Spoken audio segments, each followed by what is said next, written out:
Innal hamdalillah nahmaduhu wa nasta'inuhu wa nastaghfiruh wa na'udzu billahi min shururi anfusina wa min sayyiati a'malina may yahdihillahu fala mudhillalah wa may yudlilhu fala hadiyalah. Asyhadu an la ilaha illallah wahdahu la syarikalah wa asyhadu anna Muhammadan abduhu wa rasuluh la nabiyya wa la rasulah ba'dah. Ikhwati fillah ma'asyiral hadirin wal hadirat rahimani Allahu wa iyyakum. Mari sama-sama kita awali kajian kita dengan mengucapkan puji dan syukur kepada Allah Subhanahu wa taala. Alhamdulillah pada malam yang penuh berkah ini kita kembali dimudahkan oleh Allah Subhanahu wa taala bertemu di sebuah majelis ilmu dan dengan niat yang sama untuk mendapatkan ridha Allah Subhanahu wa taala.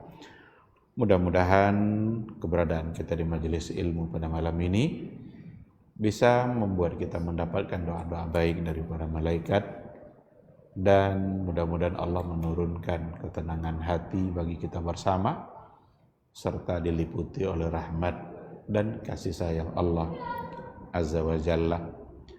Kita berharap mudah-mudahan di masa-masa yang akan datang Allah Subhanahu wa taala selalu memudahkan kita untuk bermajelis, untuk duduk di majelis ilmu, supaya kita sangat dan lebih paham dengan agama kita. Dan di hari akhir kelak kita punya hujah di hadapan Allah Subhanahu wa taala dengan ilmu yang kita miliki. Adapun kejahilan itu tidak bisa dijadikan alasan. Al-jahlu la yu'zar. Kejahilan itu tidak bisa dijadikan alasan di hadapan Allah. Kamu dulu kenapa tidak begini? Karena saya tidak tahu ya Allah. Itu tidak bisa diterima. Nah, oleh karena itu belajar duduk di majelis ilmu itu menjadi satu keharusan, dan itu sesungguhnya adalah bagian dari ibadah yang semuanya akan dinilai sebagai pahala dan kebaikan insyaallah. Sama-sama kita juga harus bersalawat dan salam untuk Rasul kita yang mulia Nabi Muhammad sallallahu alaihi wasallam. Allahumma shalli ala Muhammad wa ala ali Muhammad. Mudah-mudahan kita adalah umatnya yang senantiasa bangga untuk berada di atas sunnahnya. Agar kita bangga di atas sunnahnya, maka kita harus paham, kita harus mengerti, dan mudah-mudahan itulah nanti yang membuat kita bisa pantas untuk mendapatkan syafaat dan pertolongan dari beliau di yaumal mahsyar, yauma la yanfa'u malun wala banun illa man atallaha biqalbin salim. Ikhwati fillah ma'asyiral hadirin wal hadirat rahimani Allahu wa iyyakum. Kembali kita pada malam hari ini melanjutkan kajian tauhid, kajian akidah melalui sebuah buku Al-Qaulus Sadid Syarhu Kitabit Tauhid. Dia sebenarnya judul kitabnya Al-Qaulus Sadid fi Maqasidit Tauhid, Syarhu Kitabit Tauhid. Tapi dalam sampulnya ini hanya diringkas saja dengan Al-Qaulus Sadid, dan itu adalah Syarah Kitabit Tauhid. Syarahnya ditulis oleh Syekh Abdurrahman ibn Nasir As-Sa'di. Sedangkan Kitabut Tauhidnya ditulis oleh Syekh Muhammad ibn Abdul Wahhab At-Tamimi. Alhamdulillah pada pertemuan yang sebelumnya kita sudah berikan sedikit gambaran siapa itu Syekh As-Sa'di dan siapa itu Syekh Muhammad bin Abdul Wahhab. Oleh karena itu pada malam hari ini kita akan mulai masuk pada isi dari kitab ini, di mana pada pembahasan pertama penulisnya memberikan judul dengan Kitabut Tauhid. Jadi langsung pada bab pertamanya itu judulnya adalah Kitabut Tauhid. Dan ini sesungguhnya adalah menggambarkan bahwa isi dari buku ini secara keseluruhan adalah berbicara tentang tauhid. Seperti yang sudah kita katakan bahwa metode dari Syekh Muhammad bin Abdul Wahhab dalam menulis kitab tauhidnya adalah menyebutkan ayat dan hadis.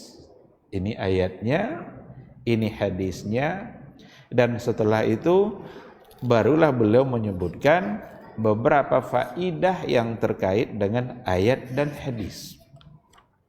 Jadi oleh karena itu bukunya itu ringkas, maka pantaslah untuk diberikan syarahnya, pantaslah untuk diberikan penjelasannya oleh para ulama. Dan kita juga sudah berikan gambaran bahwa kitab tauhidnya Syekh Muhammad bin Abdul Wahhab itu sudah disyarahkan oleh banyak ulama. Syekh Utsaimin juga ikut mensyarahkan kitab tauhid. Beliau memberikan judul atau nama kitabnya adalah Al-Qaulul Mufid. Kalau ini apa tadi? Al-Qaulus Sadid. Banyak syekh-syekh yang lain, ulama-ulama besar di Jazirah Arabia yang punya andil di dalam memberikan penjelasan syarah terhadap kitab tauhid. Karena memang isinya ada babnya, ada ayat, ada hadis, lalu beliau sampaikan fihi masail. Pada bab ini ada beberapa masalah, dan masalahnya itu hanya menyebutkan secara ringkas. Nah, itulah yang memberikan semangat kepada ulama-ulama setelahnya untuk mensyarahkan kitab itu. Mari kita lihat bab yang pertama, beliau langsung memberikan nama dengan Kitab Tauhid. Ada beberapa ayat dan hadis yang beliau sebutkan di awal. Di antara ayatnya adalah yang pertama, qauluhu ta'ala, Bismillahirrahmanirrahim, wa ma khalaqtul jinna wal insa. Tidaklah aku ciptakan jin dan manusia kecuali liya'budun, kecuali untuk menyembahku, kecuali untuk beribadah kepadaku. Ada di antara maknanya adalah liya'budun itu bermakna liyuwahidun, untuk mentauhidkan saya. Jadi tidaklah aku ciptakan jin dan manusia kecuali untuk mentauhidkan. Karena ya'budun bermakna yuwahidun. Kata abada ya'budu yang sering kita artikan beribadah atau menyembah, maka di antara maknanya juga adalah wahada yuwahidu, untuk mentauhidkan saya. Nah, itulah sebabnya tauhid uluhiyah itu juga disebut dengan tauhidul ibadah, mengesahkan Allah dalam ibadah. Dan untuk itulah kita diciptakan, dan bukan hanya manusia saja, tapi juga jin. Berarti sama tugasnya, sama fungsinya, manusia dan jin. Wa ma khalaqtul jinna. Bahkan dalam ayat itu malah didahulukan penyebutan jin. Al jinna wal insa illa, kecuali liya'budun, untuk mentauhidkan, untuk beribadah, untuk menyembah saya. Jadi manusia dan jin semua Allah ciptakan, ternyata tujuannya adalah untuk beribadah dan menyembah Allah atau bertauhid kepada Allah Subhanahu wa ta'ala. Itulah sebabnya persoalan tauhid memang adalah hal yang paling asasi untuk kita selesaikan sebelum persoalan yang lain. Kalau ingin terjadi perubahan dalam kehidupan kita, perubahan yang sebenarnya, maka mesti dimulai dari tauhid. Mesti dimulai dari akidah. Bagaimana kita benar-benar mentauhidkan Allah, mengesahkan Allah, beribadah hanya kepada Allah Subhanahu wa ta'ala. Dan itulah yang dilakukan oleh Nabi kita yang mulia. Berapa banyak dulu kemaksiatan yang ada pada masa jahiliyah ketika Nabi diutus. Dan ternyata problem semua masalah kehidupan mereka itu bisa terselesaikan pada akhirnya ketika Nabi memulainya dari tauhid, mengingatkan mereka kepada Allah, mengingatkan mereka kepada asal mereka dari mana dan kemana mereka akan kembali.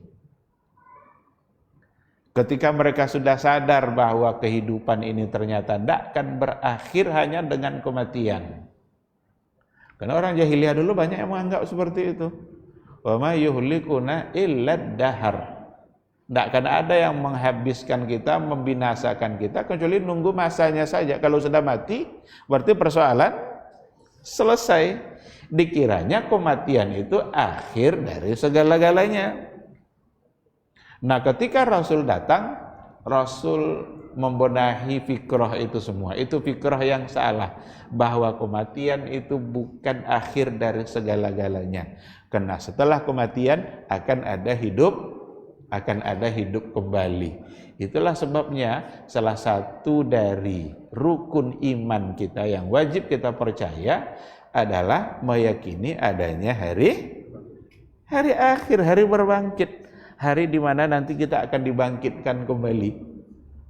Dan itu ternyata menjadi bagian dari iman. Karena konsekuensi dari beriman kepada yaumul akhir, konsekuensi beriman kepada hari akhir itu adalah al-ba'tsu wal hisab wal jaza.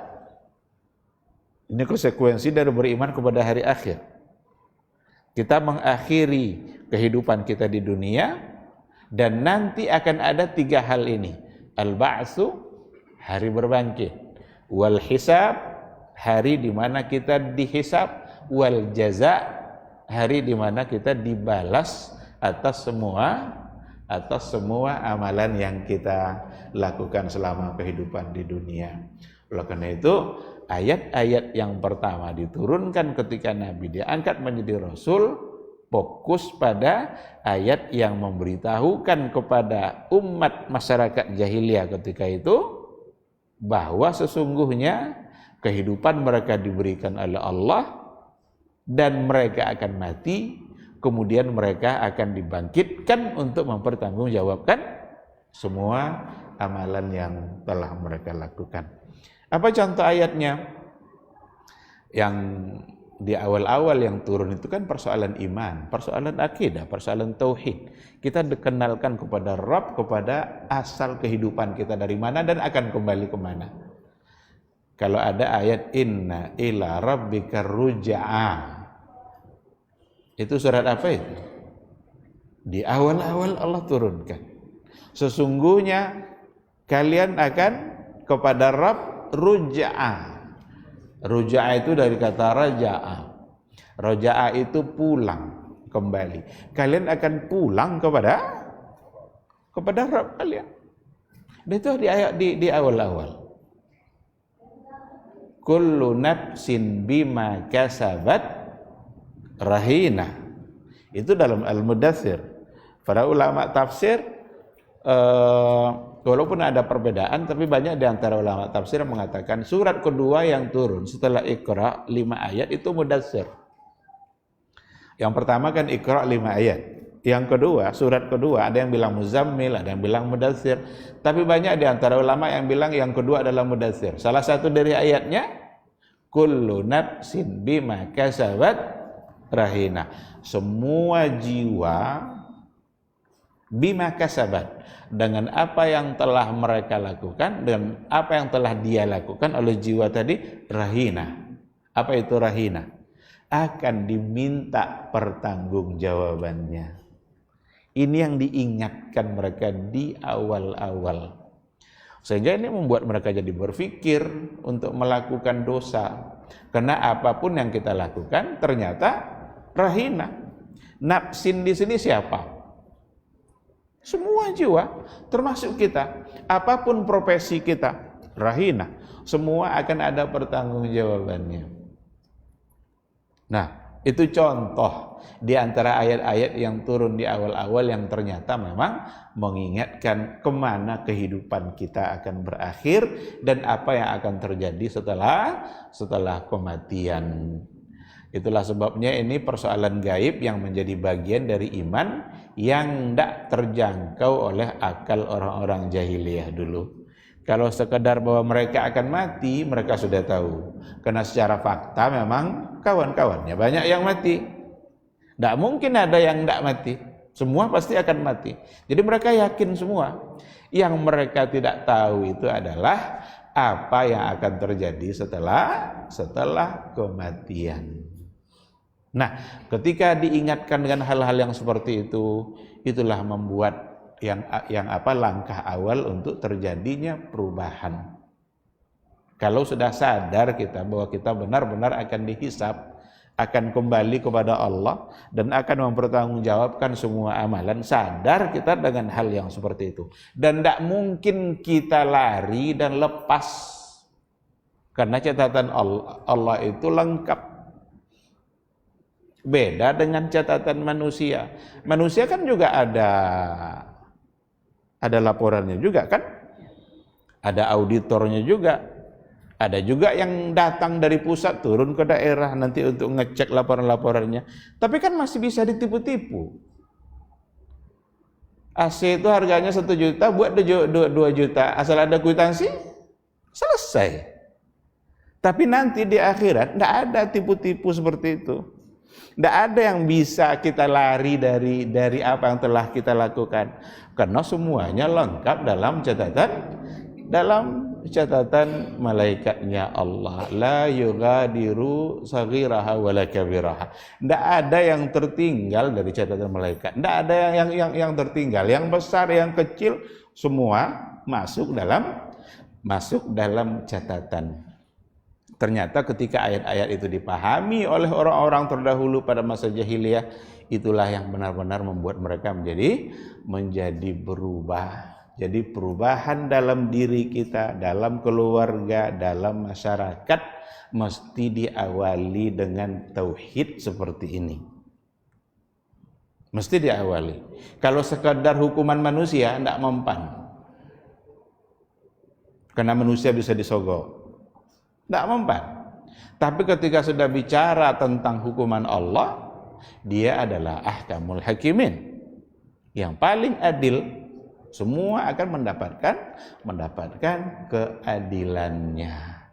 Nah, jadi penulis memulai kitab tauhid dengan ayat wa ma khalaqtul jinna wal insa illa liya'budun. Sedangkan pada ayat yang kedua yang disebutkan oleh penulis adalah walaqad ba'atsna fi kulli ummatin rasula an i'budullah wajtanibut taghut. Sungguh kami telah mengutus fi kulli ummah, pada setiap umat. Allah yang bilang ini fi kulli ummah, berarti semua umat diutus rasul. Siapa yang diutusnya? Rasulah. Berarti tidak ada umat yang tidak diutus pada mereka itu rasul. Hanya saja nabi-nabi atau rasul terdahulu itu diutus hanya untuk kaumnya saja. Maka nabi dan rasul itu banyak. Nabi itu jumlahnya bisa sekitar 320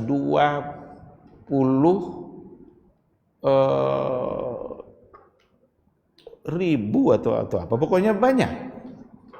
Sedangkan nabi itu bukan 25 rasul yang kita tahu segitu, tetapi ratusan jumlahnya.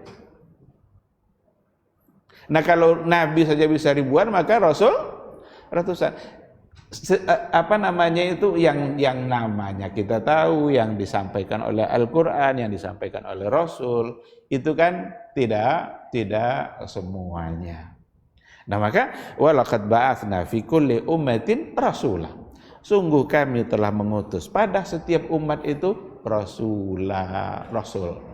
Nabi-nabi terdahulu untuk umatnya, kaumnya saja, sementara Nabi Muhammad SAW itu untuk semua umat yang ada pada saat itu dan sampai hari kiamat. Bahkan kalau seandainya ada umat-umat masa dahulu yang masih hidup, maka mereka berkewajiban untuk mengikuti Rasulullah sallallahu alaihi wasallam. Bahkan Rasul sendiri bilang, seandainya Musa hidup hari ini, maka beliau harus mengikuti syariat saya, kata Rasul. Nanti di akhir zaman akan turun Isa alaihissalam. Syariat mana yang akan disampaikan oleh Nabi Isa? Dia menyampaikan syariat yang telah disampaikan oleh Rasulullah sallallahu alaihi wasallam. Maka ini sekaligus menolak keyakinan sebahagian orang-orang yang menganggap Nabi Khidir itu masih hidup dan bisa mendapatkan ilmu dari Nabi Khidir yang berbeda dengan yang diajarkan oleh Rasulullah sallallahu alaihi wasallam. Karena Nabi Musa saja kalau masih hidup dia harus ikut, apalagi Nabi Khidir. Jadi itu membantah apa yang diyakini oleh sebahagian orang. Karena ada katanya dia mendapatkan ilmu dari Nabi Khidir, mendapatkan zikir-zikir tertentu diajarkan oleh beliau. Seandainya bertentangan dengan yang diajarkan Nabi, atau menjadi syariat baru pula yang di luar apa yang telah diajarkan oleh Rasul kita, maka itu akan pasti tertolak. Sekarang, untuk apa Rasul itu diutus oleh Allah fi kulli ummah tadi itu? Ani'budullaha wajtanibut tagut. Agar mereka agar mereka menyembah Allah, wajtanibut tagut, dan menjauhi tagut. Tagut itu sesuatu yang membuat kita menjadi jauh dari ketaatan kita kepada Allah Subhanahu wa ta'ala. Ketika ada manusia yang membuat kita jauh dari taat kepada Allah, berarti manusia itu menjadi tagut. Wajtanibut tagut, jauhi tagut. Sembah hanya Allah saja dan jauhi tagut. Kalau dalam ayat yang lain, ani'budullaha wa la tusyriku bihi syai'a. Sembahlah Allah saja dan jangan berbuat kesyirikan sedikit pun. Nah, oleh karena itu ayat ini memastikan bahwa Rasul itu diutus oleh Allah Subhanahu wa ta'ala pada semua umat yang mereka bawa adalah u'budullah, sembahlah Allah saja. Dan ini adalah persoalan iman, persoalan tauhid yang memang harus kita lakukan dan harus ada dalam keyakinan bersama. Yang kita sembah hanyalah Allah. Apa makna yang kita sembah di sini? Yang kita taati perintahnya dan yang kita jauhi larangannya. Itu makna menyembah. Jadi menyembah itu bukan hanya dalam bentuk sujud saja. Ada dulu di antara sahabat yang berasal dari luar Madinah datang ke menemui Rasulullah SAW dan pada akhirnya dia masuk Islam. Ketika disampaikan oleh Nabi jangan menyembah selain Allah, dia bilang bahwa kaum mereka di sana itu tidak menyembah patung-patung itu atau tidak menyembah ruhban. Ruhban itu pendeta-pendeta atau rahib itu kan artinya pendeta, pemuka agama mereka. Lalu disampaikan oleh Nabi yang memberikan penjelasan bahwa yang dimaksud dengan mereka menyembah itu adalah mereka menghalalkan apa yang mereka halalkan dan mengharamkan apa yang mereka haramkan. Ketika halal haram itu diambil dari mereka, berarti itu sama dengan menyembahnya. Nah, oleh karena itu sangat tidak wajar kalau seandainya kita menghalalkan apa yang telah diharamkan oleh Allah atau mengharamkan apa yang telah dihalalkan oleh Allah. Allah bilang halal lalu kita haramkan, berarti kita sudah merubahnya. Dan itu adalah satu perbuatan yang salah. Maka ini adalah ayat yang kedua yang berbicara yang disampaikan oleh penulis terkait dengan bab atau kitabut tauhid. Sedangkan ayat yang ketiga Wa qadha rabbuka alla ta'budu illa iyyah wa bil walidaini ihsana imma yablughanna 'indakal kibara ahaduhuma aw kilahuma. Ayat ini sama seperti yang tadi itu, di dalamnya ada penguatan terhadap persoalan tauhid, persoalan ibadah kita kepada Allah, persoalan bagaimana kita hanya menyembah Allah saja. Wa qadha rabbuka alla ta'budu illa iyyah. Allah telah memutuskan, Allah telah menetapkan, itu sudah menjadi ketetapan Allah. Qadha rabbuka. Kalau sudah ketetapan Allah, tidak bisa kita rubah-rubah lagi. Karena Allah yang sudah menetapkan. Apa yang telah diputuskan oleh Allah itu alla ta'budu illa iyyah. Agar kalian tidak beribadah, tidak menyembah kecuali hanya Dia saja. Wa bil walidaini ihsana. Wa bil walidaini ihsana. Ini juga sudah menjadi keputusan Allah. Karena qadha rabbuka. Ada dua di sini. Sembah Allah, wabil walidaini ihsana.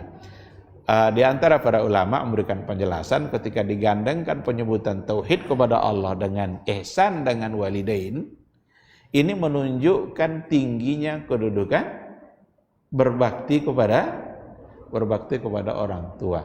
Bahkan amal yang tertinggi yang hubungannya dengan sesama manusia itu adalah birrul walidain. Dan amal yang tertinggi yang berhubungan dengan Allah itu adalah ibadatullah. Bagaimana kita hanya beribadah dan mentauhidkan Allah. Jadi mentauhidkan Allah berarti itu hubungannya vertikal. Tapi kalau wabil walidaini ihsana itu horizontal, sesama manusia. Kebaikan tertinggi yang hubungannya dengan sesama manusia itu adalah birrul walidain. Karena digandengkan dalam ayat ini penyebutan secara berdekatan. Alla ta'budu illa iyyah wa bil walidaini ihsana. Dan dengan kedua orang tua maka hendaklah berbuat ihsan, berbuat baik. Maka kita bisa temukan dalam banyak riwayat dua-dua ini menjadi pintu surga. Jadi tauhid kita kepada Allah itu menjadi pintu surga. Birrul walidain juga menjadi pintu surga. Karena dua-duanya adalah kebaikan yang tertinggi. Satu hubungannya dengan Allah, satu hubungannya dengan sesama manusia. Berdasarkan kepada ayat ini. Celaka orang yang kalau seandainya kedua orang tuanya masih hidup, tetapi itu tidak dia jadikan pintu untuk menuju surganya Allah. Ketika hidup kedua orang tua berarti ada dua pintu surga. Ketika satunya sudah meninggal berarti tertutup satu pintu surga. Nah, oleh karena itu selagi ada orang-orang yang masih diberikan nikmat oleh Allah adanya orang tuanya, ingat pesan-pesan Rasul yang terkait dengan itu semua adalah pintu menuju surganya Allah Subhanahu wa ta'ala. Kenapa begitu banyak riwayat yang bercerita tentang keutamaannya itu? Karena berat birrul walidain itu bukan mudah. Sebentar saja orang tua sakit karena mulai jengkel, ngomel, mengeluh. Kalau baru sehari, banyak pula jumlah anaknya itu. Amaknya cuma satu, ayahnya cuma satu. Baru sehari dua hari sakit mulai. Sementara kalau diingat-ingat, bagaimana dulu jasanya ketika kita masih kecil? Berapa kali dia mandikan kita? Berapa kali dia bersihkan kotoran kita? Sementara hari ini sekali membersihkan kotoran sudah merasa. Maka pantas Nabi mengulang-ulang pesan itu karena memang berat. Tapi bagi orang-orang beriman, bagi orang-orang yang mengerti dengan keutamaan, bagaimana dan apa yang akan dia dapatkan dengan berbakti, insya Allah semua itu akan menjadi ringan. Ingat, itu ketetapan Allah. Wa qadha rabbuka alla ta'budu illa iyyah wa bil walidaini ihsana. Itu di antara ayat yang ada di awal bab. Kita lihat di antara hadis, karena penulis menyebutkan ayat dan menyebutkan hadis. Ada salah satunya adalah dari Muaz ibnu Jabal, sebelumnya ada dari Ibnu Mas'ud, cuma para ulama tidak sepakat dengan kesahihannya, ada yang mendhaifkan hadis itu. Saya ambil yang disepakati kesahihannya itu adalah dari Muaz ibnu Jabal. Muaz ibnu Jabal itu mengatakan, kuntu radifan Nabi sallallahu alaihi wasallam, saya pernah berboncengan dengan Rasul dalam satu kendaraan di atas satu onta. Muaz dengan Rasul. Faqala li, lalu Rasul berkata kepada saya, ya Muaz, wahai Muaz, atadri ma haqqullahi 'alal ibad wa ma haqqul ibadi 'ala Allah. Wahai Muaz, kamu tahu enggak apa hak Allah terhadap hambanya dan apa pula hak hamba terhadap Allah? Kata Muaz, qultu, saya berkata, Allahu wa rasuluhu a'lam. Allah dan Rasulnya lah yang lebih tahu. Ini di antara adab ini. Sahabat kalau ditanya, kadang tahu dia, tapi tetap jawabannya Allahu wa rasuluhu a'lam. Ada juga pertanyaan sekarang ini, kita sendiri atau umat Islam hari ini pun boleh enggak menjawab seperti itu? Allahu wa rasuluhu a'lam. Padahal Rasul sudah tidak? Rasul sudah tidak ada. Dulu Nabi masih ada, itu di hadapan Nabi. Muaz jawab Allahu wa rasuluhu a'lam. Sekarang kita nih, kalau ada orang nanya gimana? Allahu a'lam. Kan itu biasanya. Tapi boleh enggak Allahu wa rasuluhu a'lam? Kalau seandainya pertanyaannya itu berhubungan dengan persoalan agama, sesuatu yang memang bagian dari pengetahuan agama, pasti Rasul lebih tahu. Maka boleh bilang Allahu wa rasuluhu alam. Tapi kalau pertanyaan itu terkait dengan perkara-perkara yang gaib, yang Rasul pun tidak tahu, karena Rasul tidak tahu yang gaib. La ya'lamul ghaiba illallah. Kalaulah Allah tidak memberitahukan yang gaib itu, Rasul tidak akan pernah tahu. Jika pertanyaannya berhubungan dengan seperti itu, maka tidak boleh juga kita untuk mengatakan Allahu wa rasuluhu alam, karena Rasul sendiri tidak tahu dengan perkara yang gaib. Nah, tapi jika hubungannya dengan pengetahuan agama tentang hukum-hukum sesuatu, maka dipastikan Rasul pasti akan lebih mengetahui. Tapi yang lazim yang kita ucapkan hanya Allahu a'lam, tanpa membawa Rasulullah sallallahu alaihi wasallam. Nah, Muaz bilang Allahu wa rasuluhu a'lam. Lalu Nabi menjawab, qala, Nabi berkata, haqqullahi 'alal ibad ay ya'buduhu wa la yusyriku bihi syai'a.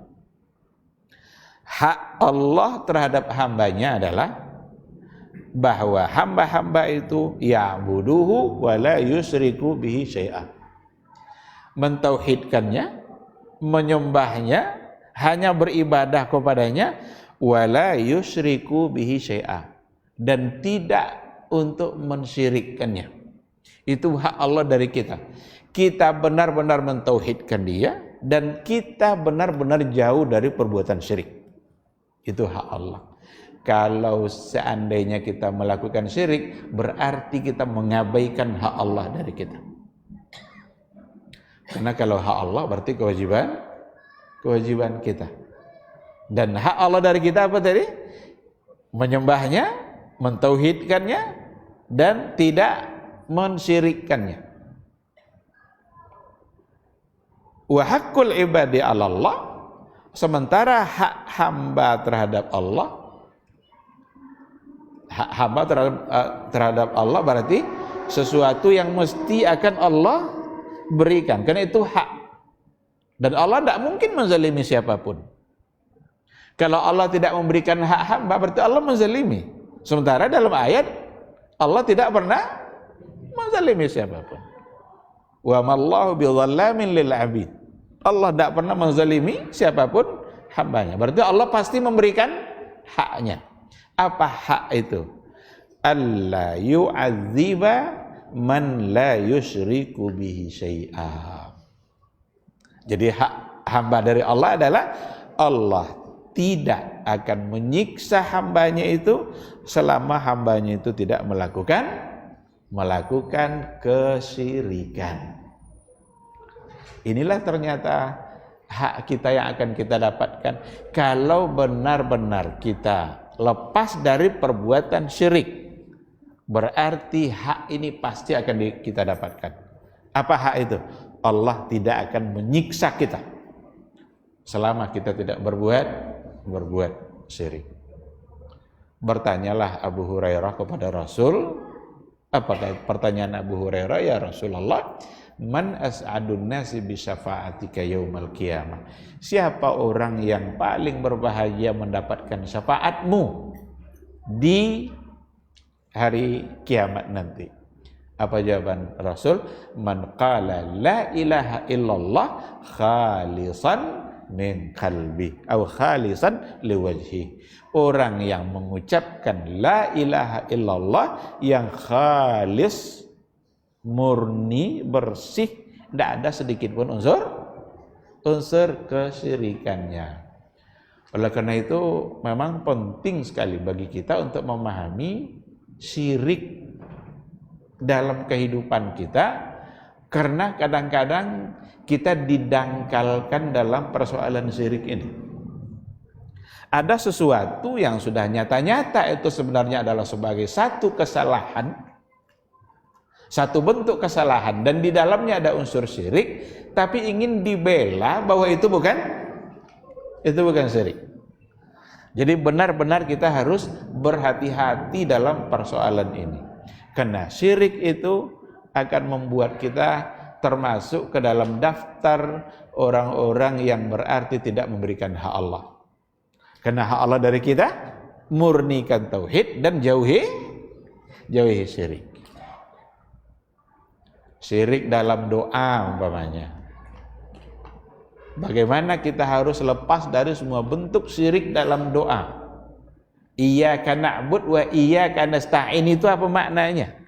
Hanya Engkau yang kami sembah dan hanya Engkau nasta'in, tempat kami meminta. Maka al-isti'anah, al-istighasah, ad-du'a itu hanyalah kepada Allah Subhanahu wa ta'ala, bukan kepada selain Allah. Wa annal masajida lillah fala tad'u ma'allahi ahada. Sujud itu, masjid-masjid itu hanyalah untuk Allah. Fala tad'u ma'allahi ahada. Janganlah kalian beribadah, kalian bawa orang lain bersamaan dengan Allah dalam ibadah dan dalam doa kalian. Maka kalau berdoa, memintalah hanya kepada Allah saja, jangan minta kepada selain Allah. Kami tidak minta Pak Ustadz, kami mintanya kepada Allah. Cuma yang ini hanya sekedar perantara saja. Perantara supaya doa itu cepat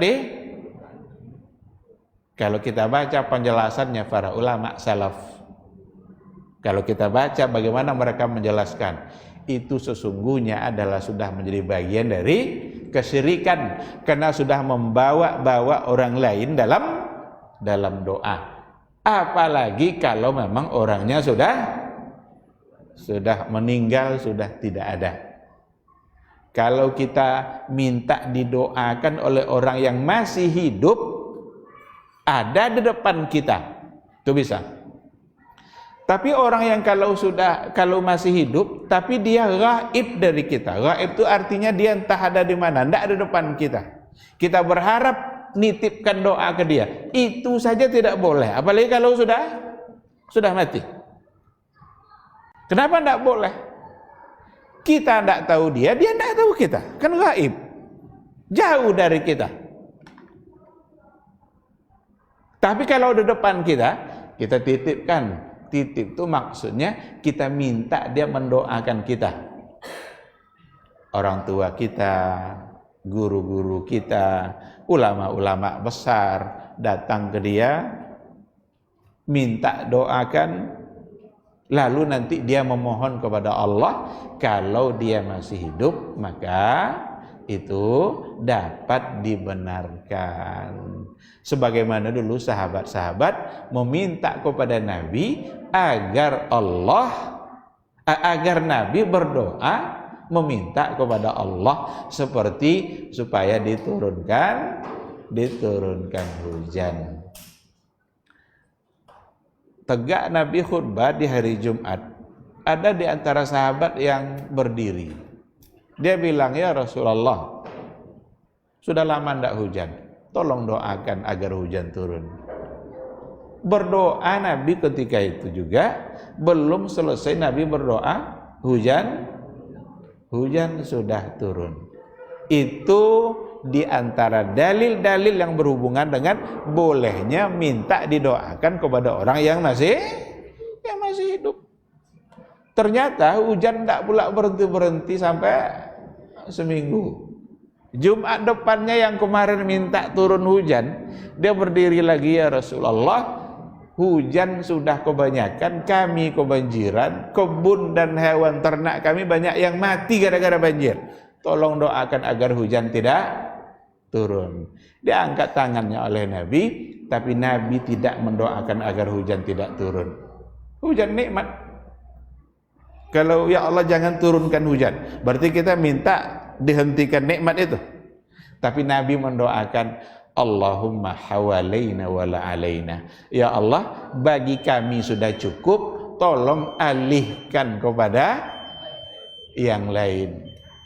Berarti alihkan nikmat ini kepada orang lain. Berhenti pula hujan untuk Madinah, untuk para sahabat, tapi pindah kepada yang lain. Tawassul seperti ini itu dibolehkan. Namun ketika Nabi wafat, tidak lagi ada catatan sejarah yang berdasarkan kepada hadis yang sahih yang menyatakan bahwa sahabat-sahabat ketika Nabi sudah wafat, kalau punya hajat, mereka datang ke kuburan Nabi untuk menitipkan doa. Berdasarkan kepada hadis yang sahih itu sudah tidak ada. Kenapa demikian? Karena memang Nabi sudah wafat. Justru Umar ketika itu datang menemui Al-Abbas, pamannya Nabi yang masih hidup. Baik, ikhwati fillah, karena waktu Isya sudah masuk, kita jawab dulu suara azan.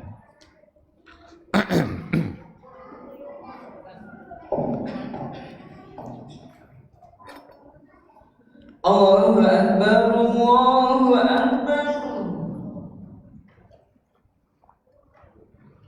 Allahu Akbar,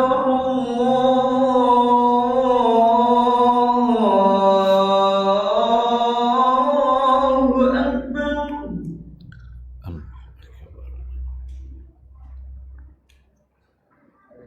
Asyhadu an la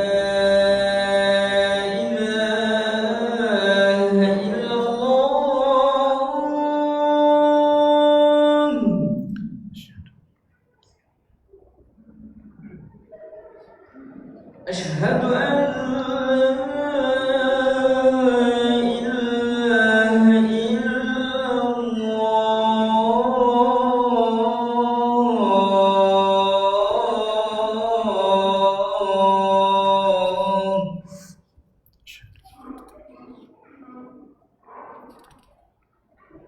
أشهد أن محمدا رسول الله.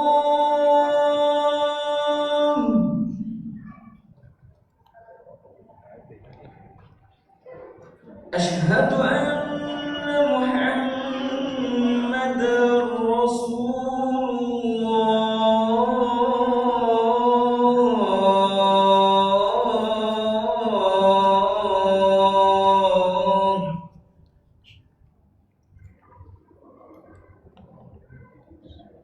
حي على الصلاة.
Allahu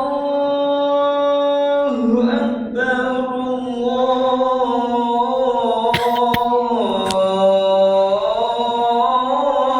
Akbar. La ilaha illallah.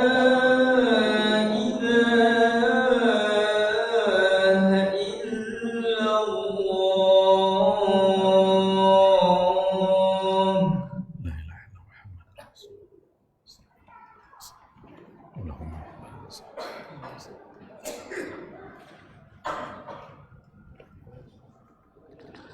Bismillahirrahmanirrahim. Alhamdulillah wassalatu wassalamu ala Rasulillah wa ala alihi wa sahbihi wa mawala. Ikhwati fillah, ma'asyiral hadirin wal hadirat rahimani Allahu wa iyyakum. Kembali kita kepada kajian kita, materi kita, bahwa sesungguhnya hak kita dari Allah untuk tidak diazab, untuk tidak disiksa pada saat kita memang tidak melakukan kesyirikan. Nah, oleh karena itu benar-benar kita harus paham dengan syirik dan berbagai macam permasalahannya, karena terkadang kita didangkalkan dalam persoalan ini. Ada hal-hal yang sebenarnya yang menjadi bagian dari kesyirikan, tapi ingin dianggap itu sebagai bukan bagian dari kesyirikan. Nah, termasuklah diantaranya persoalan tawassul. Tawassul ada yang dibolehkan dan ada yang dilarang. Cuma kadang-kadang yang dilarang itu ingin dianggap sebagai sesuatu yang dibolehkan. Kita harus berhati-hati, kan ini sangat bermasalah nanti bagi akhirat kita. Sangat bermasalah. Dan kadang-kadang banyak dicarikan alasan bahwa sesungguhnya bertawassul dengan benda itu bukan kepada benda itu Pak Ustaz, hanya kepada Allah. Cuma ini sebagai perantara. Apa kadang yang dijadikan dalil diantaranya? Di antara dalil yang dijadikan adalah saudara-saudaranya Nabi Yusuf yang membawa bajunya Yusuf, kemudian dilemparkan ke matanya Yakub, bapaknya, lalu bapaknya bisa melihat.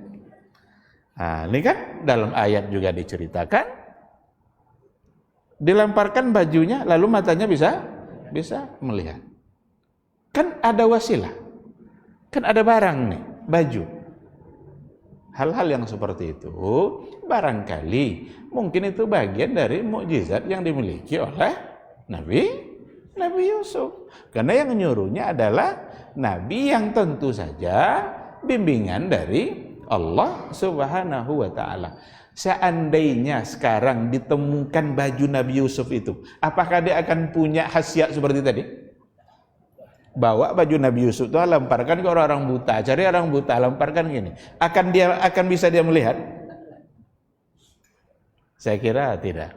Oleh karena itu, kita jangan salah. Tongkat Nabi Musa umpamanya bisa dia jadi laut, jadi jalan laut itu oleh tongkat Nabi Musa, bisa jadi ular. Itu kan karena mukjizat. Kalau ketemu sekarang tongkat Nabi Musa itu masih bisa jadi ular? Kan hubungannya sama nabinya. Yang tadi hubungannya sama Yusufnya sebagai nabi Allah.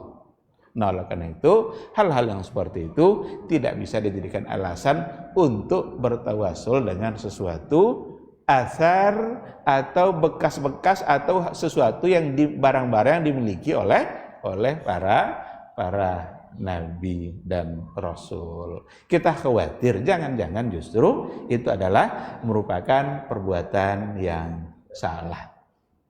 Bahkan sujud kepada kuburan pun sekarang ingin dipoles-poles bahwa itu bukan sebagai sebuah kesyirikan.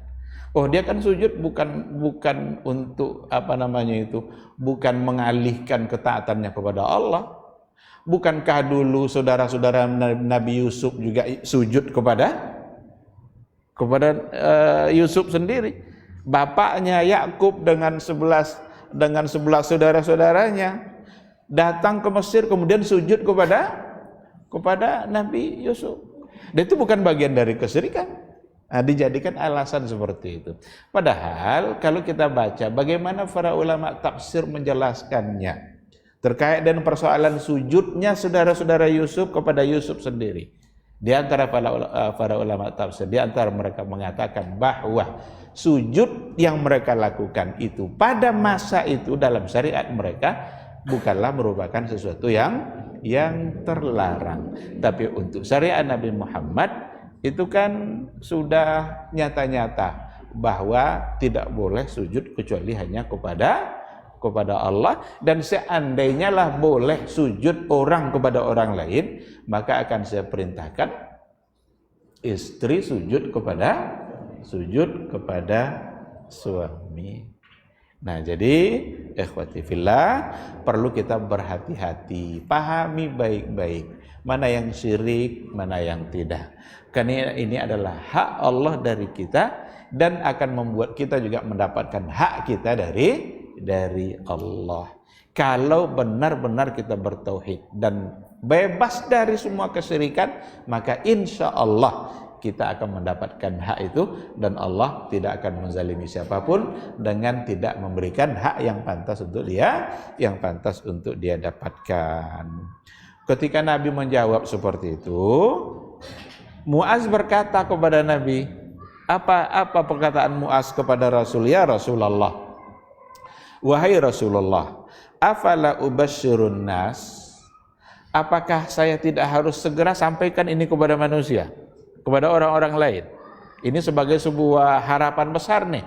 Kalau dengan tidak mensyirikkan itu, niscaya kita tidak akan diazab oleh Allah. Apakah saya sampaikan kabar gembira ini kepada orang-orang lain? Apa kata Rasul? La tubasyirhum fayattakilu.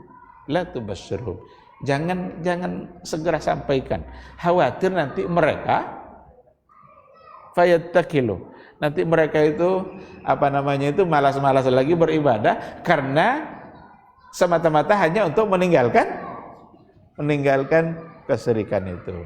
Tapi pada akhirnya Muaz juga menyampaikan, karena banyak hal-hal yang pada akhirnya yang dia dapat dari Rasul, dia sampaikan kepada orang lain. Sama dengan Huzaifah kan juga kan banyak hal-hal yang didapat oleh Huzaifah yang pada akhirnya dia sampaikan karena merasa bersalah kalau itu tidak disampaikan kepada orang lain. Jadi ini di antara hadis yang ada pada kitab Tauhid pada bab yang pertama, dan hadis yang terakhir ini adalah hadis yang diriwayatkan oleh Bukhari dan Muslim.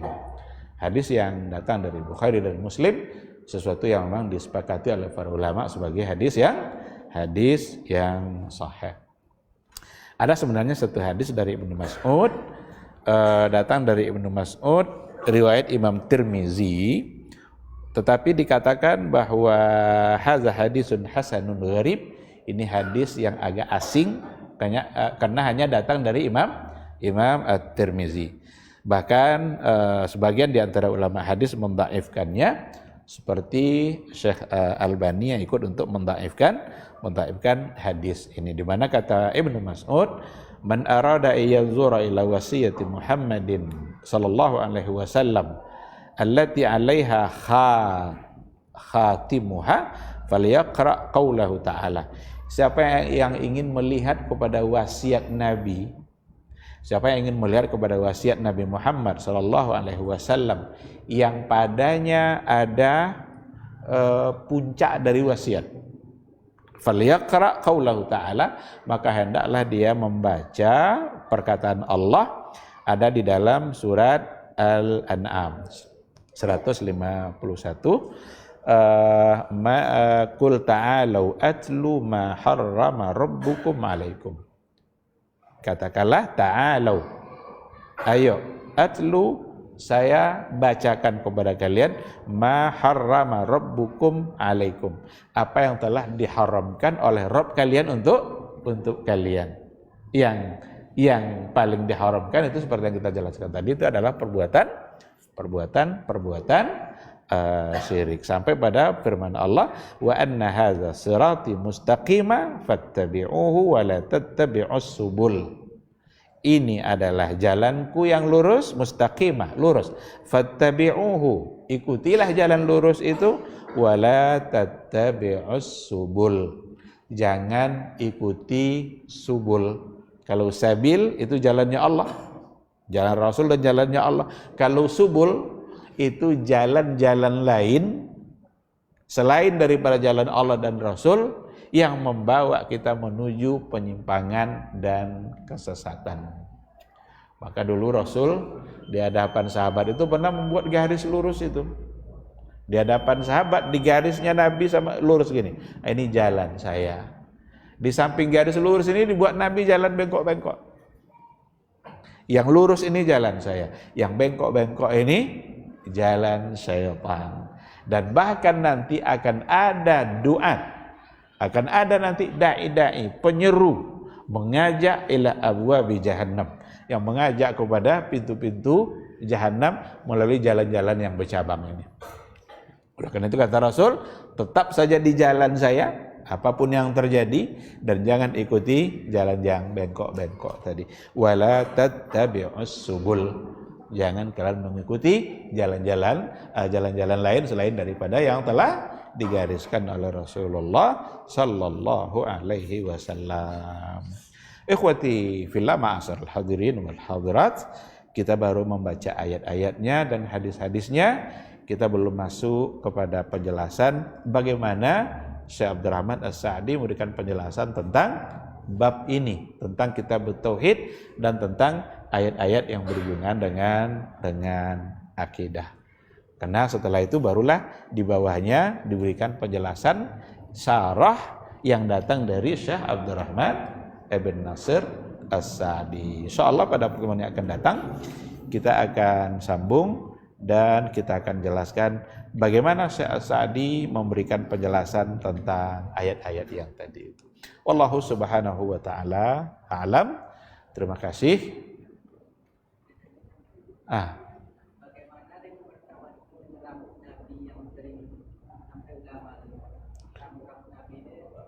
Bertawasul dengan rambut Rasulullah sallallahu alaihi wasallam. Yang pertama sekali, siapa yang bisa memastikan kalau itu rambut Nabi? Tak kena panjang Pak Najib macam ni ko. Dulu saya ikek godang. Disambut oleh orang-orang sufi di Rusia berbaris-baris, dicium-cium. Sekarang siapa yang memastikan itu rambut Nabi? Kok bisa terkumpul rambut Nabi sebanyak itu? Apakah ketika Nabi wafat dulu rambutnya dipotong-potong sama orang sehingga dikumpulkan? Kapan terkumpulnya rambut yang banyak tadi itu? Sekarang kok Dan dalam catatan sejarah cuma dikatakan bahwa rambut Nabi hanya sampai sebahu. Itu dalam Syama'il Muhammadiyah.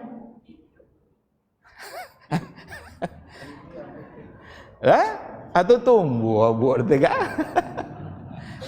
Itu yang pertama sekali. Yang kedua, kalau memang seandainya anggap itu adalah rambut Nabi, apa keyakinan kita terhadap itu? Apa yang harus kita yakini? Adakah sesuatu yang bisa didapat nanti dari ini? Kalau orang pegang rambut ini nanti rezekinya akan ini yang kita khawatirkan itu jangan-jangan mengiring kepada kesyirikan. Menghormati Nabi wajib, tetapi gulu terhadap penghormatan itu, menghormati berlebihan secara itu, menempatkan beliau lebih dari seharusnya, maka itu namanya gulu, dan itu merupakan sesuatu yang terlarang. Oleh karena itu berhati-hati. Itu asar namanya itu, peninggalan. Cuma bagaimana kita bisa memastikan tongkat Nabi Musa, bagaimana kita bisa memastikan tongkat itu? Dulu sudah pernah juga saya sampaikan dalam majelis kita ini. Dulu ada pameran di lapangan MTQ itu. Ada di situ tongkat Nabi Musa. batangkai tongkat Nabi Musa itu kata tu. Ada panjang sedekah, ada tangkai sedekah. Diletakkan dalam kaca. Dan tengok, oi, kok tongkat Nabi Musa. Beberapa tahun setelah itu saya punya kesempatan pergi ke Turki sama rektor waktu itu. Ada museum Muhammad Al-Fatih. Di dalamnya ada tongkat Nabi Musa. Ndak sama aja tongkat yang dipokan potang. Dan tengok, ndak sama no potang dan manu nan iyo. Ndak ada tangkai kata tera, lui sendoka, diletakkan dalam kaca. Tapi tidak ada tangkainya. Mulai saya bertanya-tanya, nan iyo nan disiko kata nan sita. Nah, oleh karena itu hal-hal yang seperti itu memang jangan anggap leyo umpama, tapi jangan membuat kita jatuh kepada hal-hal yang di dalamnya ada unsur kesyirikan. Segala sesuatu datang dari Allah, bukan disebabkan oleh hal-hal yang lain yang tidak ada hubungannya dengan Allah Subhanahu wa taala. Nah, oleh karena itu dalam berdoa umpamanya ini diajarkan oleh para ulama, berdoa dengan membawa kemuliaan Nabi. Berdoa dan membawa kemuliaan Nabi. Ya Allah, dengan kemuliaan Nabi, maka kemuliaan Nabi itu untuk Nabi. Tak hubungannya, Pak. Yang mulia siapa? Kemuliaan Nabi itu untuk beliau. Maka itu tidak boleh. Kalau mau membawa Nabi, begini boleh nih. Kalau Candoko boleh kah? Ya Allah, dengan cinta saya kepada Nabi-Mu Muhammad sallallahu alaihi wasallam, kabulkan doa saya. Bisa. Karena cinta Nabi adalah ibadah. Bukankah mencintai Nabi itu adalah ibadah? Berarti kita bertawasul dengan amal soleh. Bertawasul dan amal soleh itu salah satu tawasul yang dibolehkan. 3 yang dibolehkan. Salah satunya bertawasul dengan amal soleh. Tapi kalau membangga-banggakan kemuliaan Nabi, sementara kemuliaan Nabi adalah untuk Nabi, tidak ada hubungannya, Pak. Maka robah, bukan dengan kemuliaan Nabi, tapi dengan cinta saya kepada Rasulmu. Dan itu adalah bagian dari ibadah. Nah, itu cenderung itu solusi doa. Tapi kok tidak jauh temo tuh tidak kejar. Nah, yang jelas berbeda nanti ketika kita katakan karena cinta saya kepada Rasulmu, itu berbeda nanti semata-mata dengan kemuliaan Nabi. Nabi mulia lah pasti, dijamin masuk surga, memberi syafaat nanti. Tapi kemuliaan itu adalah untuk beliau. Maka cintailah Nabi, dan itu adalah bagian dari ibadah. Baik, ikhwati fillah, ma'asyaral hadirin wal hadirat, rahimani Allah wa iyyakum. Sampai di sini kajian kita, insyaallah kita sambung dengan penjelasan yang datang dari pensyarah. Semoga Allah memudahkan kita untuk tetap bermajelis, dan semoga majelis ini menjadi ibadah bagi kita bersama yang akan selalu mendekatkan kita kepada surga Allah Azza wa Jalla. Subhanakallahumma bihamdika asyhadu an la ilaha illa anta astaghfiruka wa atubu ilaik. Wassalamualaikum warahmatullahi wabarakatuh.